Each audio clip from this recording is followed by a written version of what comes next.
You are coming off of a year where you won a national championship, despite the fact that you had Jonathan Sapphire on the roster. So, first and foremost, that might be the single greatest accomplishment that anyone has had in the history of college basketball.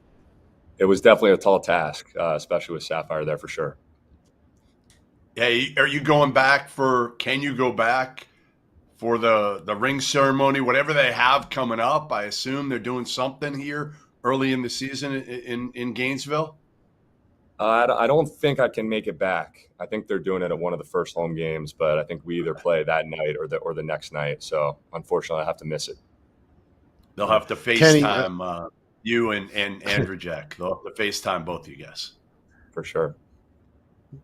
Kenny, I want to bring you in here because you're a senior. You're one of the 4 players on this team that entered the portal at one point during the spring, but decided to come back and play for Coach Hovde. So can you just kind of take me through how that process worked and why you decided that this was the guy that you wanted to play for your senior season?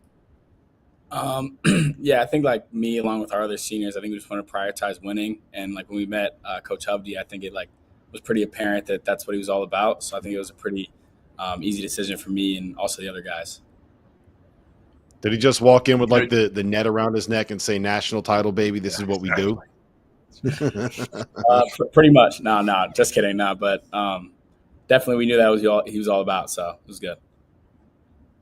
Kenny, I'm going to hit you on this one just because, again, you've been there. You know, Hovde's just kind of figuring this thing out. He was there years ago, but he doesn't know this team like you know this team. And, you know, you returned 4 of your top 8. You lost 3 to graduation. What's going to be the biggest difference from last year's team to this year's group? Yeah, I mean, I think we, like you said, like we have a lot of returning guys. So I think maturity, also like this new staff and how I think that they handled things like in practice and like attention to detail to a lot of different things. But I think we're all just really excited. And then also we added a bunch of new guys who are just like great team guys. I think they'll have great roles for us. So all around, I think we're all super excited.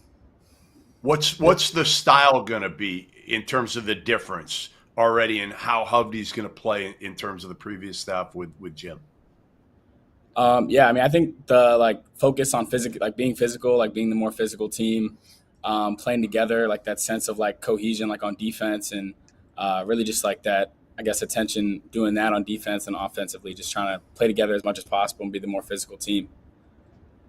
Yeah, Kev, I feel like when you were at Florida and when you were, you know, with Todd and Kyle Smith and those guys, there's a real focus on kind of analytics and the focus on trying to find a little bit of an edge that way. And what I thought was really interesting last year, and they're kind of leaning into it a little bit more this season, was this idea that we're going to put 2 shot makers out there and go try to get every single offensive rebound, right? That kind of simplifies a little bit the way that you played, but it was, you know, let's get some bucket getters and let's go make sure that we get our misses and get as many chances as possible with those scores.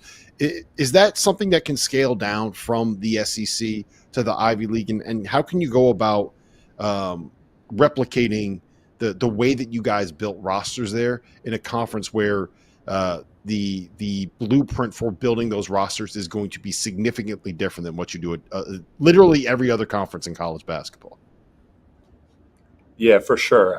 I think it does translate. And essentially what you're really talking about is trying to win the shot quantity game, right? Trying to get more shots than the other team by taking care of the ball, getting on the glass. And that's really what we're going to try to do here as well. And it's an analytical approach, but I think playing bigger at really across the board at the 3, 4, or 5 will allow you to get on the glass, really well. And then if we can play with good purpose and take care of the ball and fight for good shots, then, you know, those things combine for good winning basketball. So that's what we're going to try to do. And then, you know, on the other end, defensively, equally as important for us, is to, you know, again, play with good size, good physicality, and be able to make teams miss and get the ball off the backboard and run.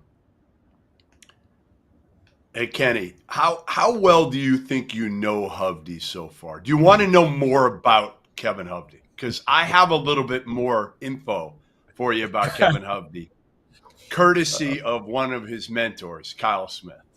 Hovde, do we want to go this route? I got some. It's clean. Don't worry. I cleaned it up. I feel like Yeah, I mean, I feel like we have to. There's no other way to go other than to get that guy involved. All right. No, number one, and you can tell me if any of these are incorrect or you want to clarify any of these. All right. Number one, Kyle Smith introduced you to your wife. True or false? True. True. Wow.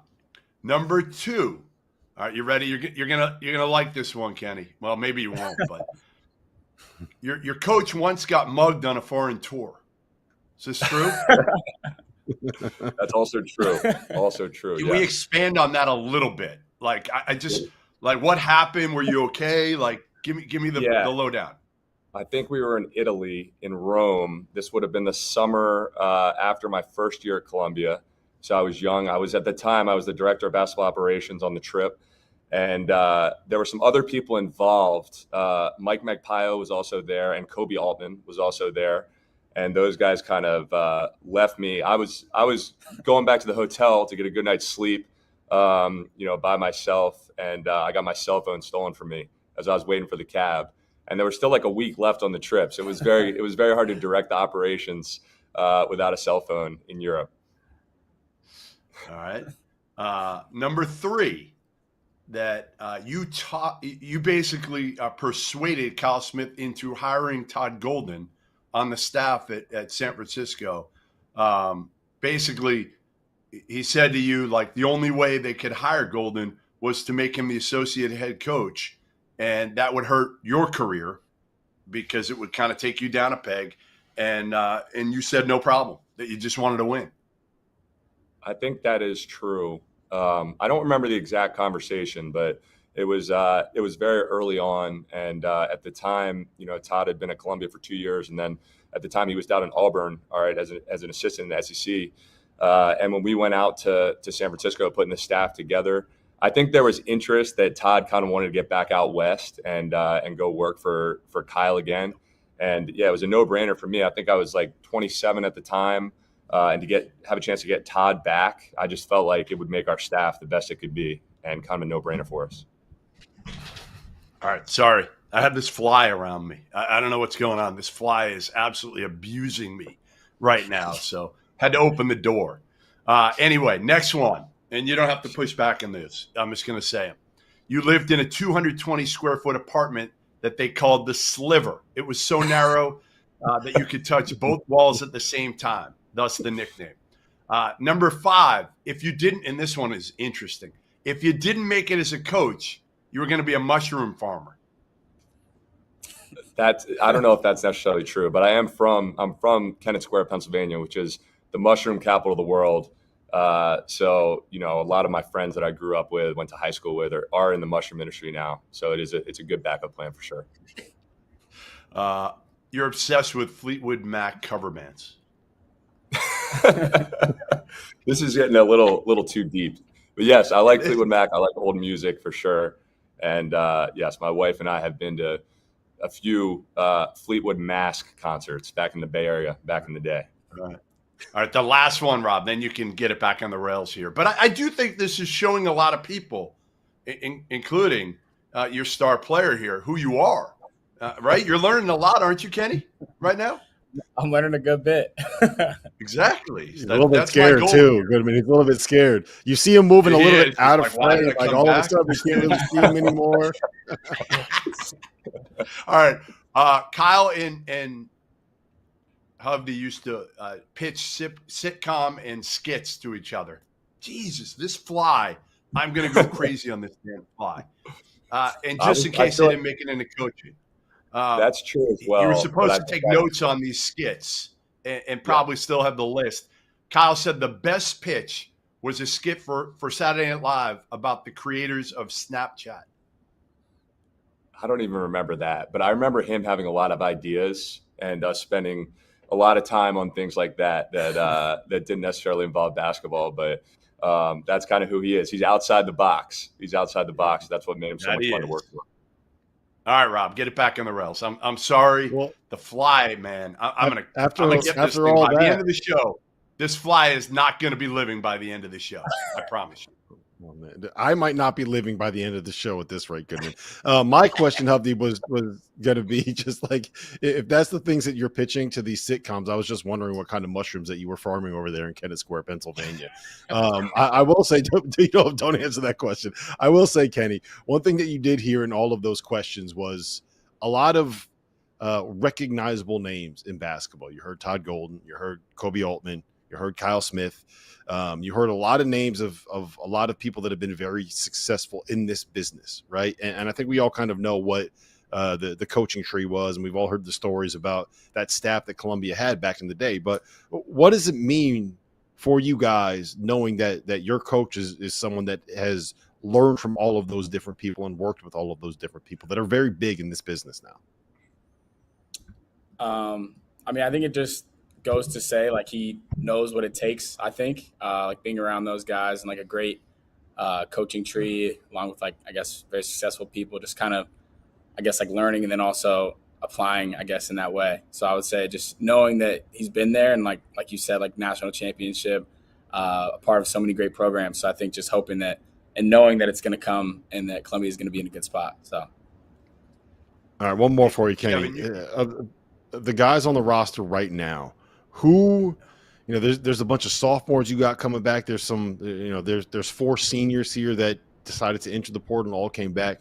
Who's impressed you this offseason? Like who's come back and been like, whoa, he put in the work this summer? I would say I think Zeno Bedry, our big guy. He's been really good for us. And also like his confidence and how he's come back with, I feel like he was overseas for a little bit and he was playing a little bit. And I think coming back, he just seems to be very focused. And like knowing him, he's very focused this year. And I think he definitely is focused on winning and just having a great year. So I think he's definitely been noticeable so far for sure. Hey, Kevin, you bring in some guys as well, a couple freshmen, a couple transfers. Ryan Sulis from Richmond. Didn't play a ton the last 2 years, but did play for Greece in the U20s this past summer. What's he going to add to this team, and what do you expect his role to be? Yeah, I think he has a chance to be a really good player for us. As you said, he was kind of hurt by some injuries at Richmond. And I think he's going to have a great opportunity to play within our system, which is really going to take advantage of his skill set at the power forward and playing the center position as well. Those guys are kind of the same role for us. So I think that'll be a really good fit for him. And, equally as important was making sure that, his personality, his attitude and work ethic fit our program. And, we just had a huge advantage with him being at Richmond and obviously, my relationship and trust for Coach Mooney, and he really vouched for him. So, I was really excited that we were able to get him. The last one for you. With just about every other conference in college basketball, right? When you get a new job, it's kind of, you can turn it as quickly as you possibly can, right? If you want to bring in 13 new guys, you can bring in 13 new guys. At Columbia, you guys got a bit of a hill to climb, and it's going to take a little bit of time to get there, right? You got to get into freshmen, you got to develop them, you got to work with guys like Kenny to get them ready to improve on what last season was. What's the biggest key in kind of facilitating that journey and turning it into something where we're looking at like a 1-year deal as opposed to maybe like a 4-year build? Yeah, I mean, that's honestly one thing that one of the reasons I love this job is the opportunity to have that continuity. And, I think really for this year, our 4 seniors are going to give us a great chance to be really competitive. Obviously, Kenny, but Avery Brown, his backcourt mate as well. I think he started every game at Columbia. Blair Thompson, really good player who played a lot at the 4 in his career. And we're bringing him down, letting him play more at the 3 in a similar role to kind of how Will Richard played for us at Florida. And then Kenny mentioned Zeno. And so I think really having those guys to start out is just a huge advantage for me. And, right when I got here about 6 months ago, those initial conversations with them were really about, kind of what they've been through and then what we feel like we can accomplish together. And, I feel really good going into the season because of those guys. But if you look, 1, 2, 3 years out, I don't think there's any magic to it. We need to recruit really good players and coach them right. And, obviously the continuity piece is important, very, very important here. I think most of the time we're going to be less dependent on the transfer portal and, more dependent on bringing in great high school players and developing them. So I think giving them a great experience and making sure that they're coming to Columbia for the right reasons and insanely appreciative of what Columbia is, what the value of getting the degree, the network, all those things are the things that we need to tap into in order to have a great program with great continuity. Well, Kevin, Kenny, it's great to catch up with you guys. Kenny, I hope that you can pass along some of these stories to your teammates. So honestly, I don't know if they'll respect him more or less after some of the stuff that Goodwin was able to dig up there. So we appreciate you guys being on here, and best of luck this season. Thanks, guys. Thanks, guys.